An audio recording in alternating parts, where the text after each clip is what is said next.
Alright, so there's 3 levels to aim, alright? There's gonna be easy stuff, but I'm gonna show it first, just so we can get like the progression of understanding, okay? So the first one is gonna be movement matching, right?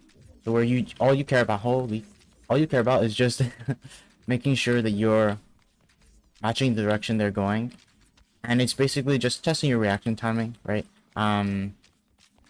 What this is for is to train your muscle memory, because this has to be muscle memory. If you intend to get a kill, you tend to do damage, like, and only do damage, or you stop caring about, oh, am I gonna live this, and start thinking like, I want to do damage faster than they do damage to me, so I kill them first, right? This is what you want to do without having to think about it. You don't want to think, oh, I have to remember, I have to like match this guy's movement, you know. You just want to make it muscle memory. So that's the first thing. You could take it as an exercise, but honestly, it's just an idea, right?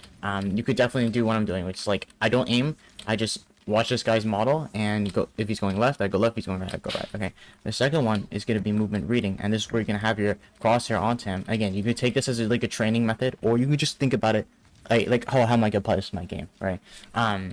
Anyways, so this is where you're trying to keep your crosshair on him at all times. And I'm just, this, again, this is just the example, because it's easier to do it here, right? I'm waiting for him to jump, but he's not jumping. Shit. There you go. Right. So that's what matters. That's like the important one. So what I'm waiting for is, yeah, he's going to be moving left and right. But like when he jumps, I want to be able to track the jump when the jump happens, right? And what that is that is reacting to predictable patterns, right? So yeah, the jump is the easiest one to show, because when he jumps, you just move up and you move down, right? But as you can see here, it's not just like, if I just do this, if I just match his pattern, his movement, I'm not gonna like keep my crosshair on him, right? So it's keeping track of when he's making a predictable movement, which is like, if he goes left for a really long time, that becomes predictable, right? That's how I know I keep my crosshair on him, right? And when he jumps, that's the easier one, right? So when he jumps, it becomes extremely predictable, and that's what the movement reading is, right? So the first one is getting the matching into your muscle memory, and the second one is looking for predictable moments of movement and being able to track them like easily, right?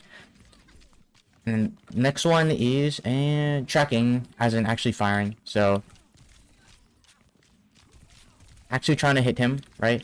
Instead of just instead of just tracking and shooting and doing nothing, right? And actually what this is not just like, oh, let me just shoot this guy because I can shoot this guy, right? It's the main point of when you're holding down your fire is the decision making. So you saw it when I was doing with the Lucio, right? But what I'm deciding there is this a correct moment to shoot? So with the MA, I really wasn't thinking about that, and I was like, completely wasting a bunch of shots on the air. So that's what the shooting part of it is. It's deciding, is this the correct moment to shoot? Have I found a predictable pattern here? I would shoot 100% of the time, right? Because I found a predictable pattern that there's no way I can miss as long as my muscle memory is intact, right? And that's what the pattern reading is for. So I'm tracking him. I'm waiting to read a good pattern that I can shoot on. This was an easy pattern I shot and I missed. There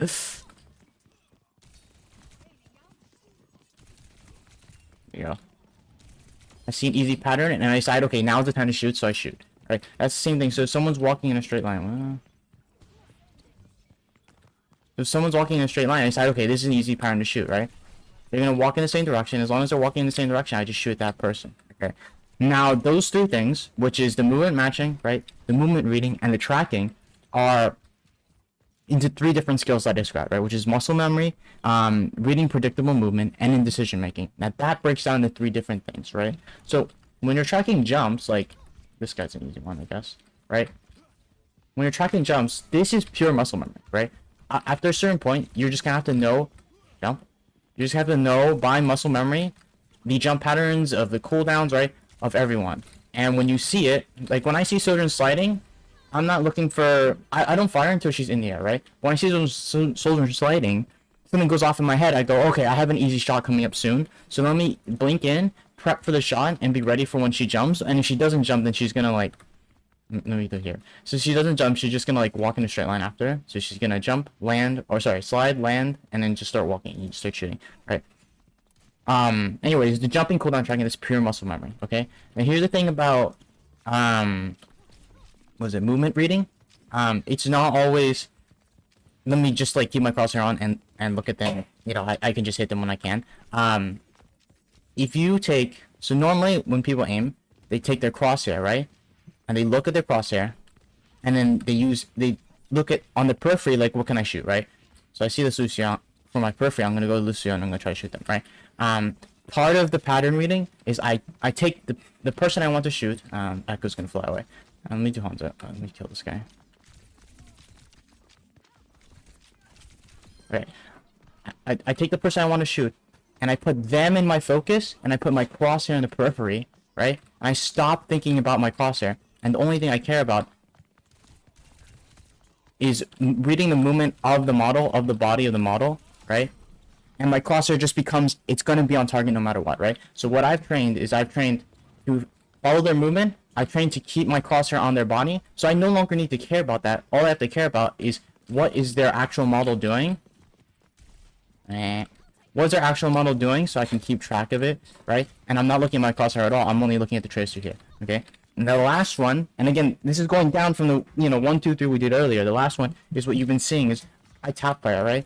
So what happens is when my crosshair gets off model, okay, I'm just like getting on model on accident. When my crosshair gets off model, I go, okay, well, I can't shoot this, right? So I decide to tap fire just to make sure that I'm on model. I keep hitting them just to make sure I'm on model. So when I end up on model, I'm tap firing. Okay, I'm on model. Let me start tracking again. Okay, and that is part of the tracking thing I was talking about earlier, which is complete decision making, right? Decision making is deciding if I can shoot this guy and I can get good shots onto this guy, then I will. And part of that is having trigger discipline and realizing if I'm missing a track completely, just hold, stop, let go of your fire. And then what I do is I tap fire over and over until I know that I'm aligned with them again, using the same aiming method that I'm using. Now, for making things easier is something completely different, because those are 3 skills, and then 3 skills that break down into like 3 different like categories, right? For making aiming easier, you have 2 different ones.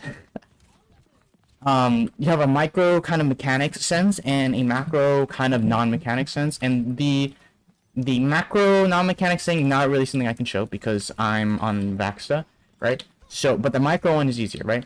So if you keep your effective range, right, you're always going to find it easier to shoot someone from your effective range. And I mean, let me find someone. All right, if I'm up close, you see how quickly I have to switch my camera angle, my direction, just because I'm too close. Obviously, if you're too far, you just don't do enough damage, right? You can still track people pretty decently from far away, but you just don't do enough damage for it to matter. And, you have spread, it's not going to hit. That's something else. This one, not so easy on Vaxta, but let me see. Yeah, it's not really easy on Vaxta, but you want to go perpendicular to their movement. But anyways, if they're strafing left and right, you want to be, so that they strafe into you, you want to be on the side of them so they strafe into you, which, it doesn't last very long usually. Here it's instant, so I literally don't really get the chance to. But, the idea is that for the small moment that it takes them to react to you being on the side of them, you're just getting free damage while they're straight lining into you. And in high ground, again, can't show that here, but high ground's an easy one because, if all I have to do is aim like this, it's just a tracking lab. It's not that hard, right?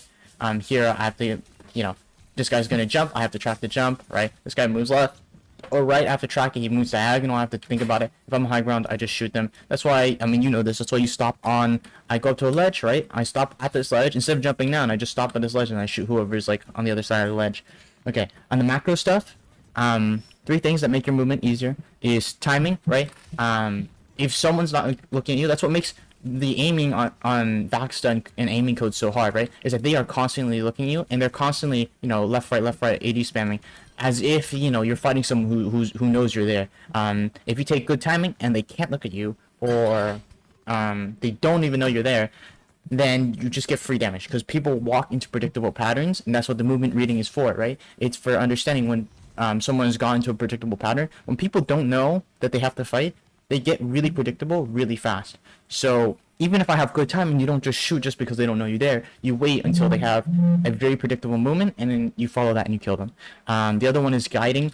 So again, can't show that here, but I will take someone around the corner, right? And you do this. I'll take someone around the corner. I'll pre-aim this spot because I know they're gonna jump around the corner, which means that I've guided them into an easier aim, right? And usually what you do is, this is a wall, right? Usually what you do is, when you take someone around a corner, you put them in basically a hallway, and that's the last one, the environment. If I can put them in a very easy place to aim at, then it obviously makes it really easy to hit them.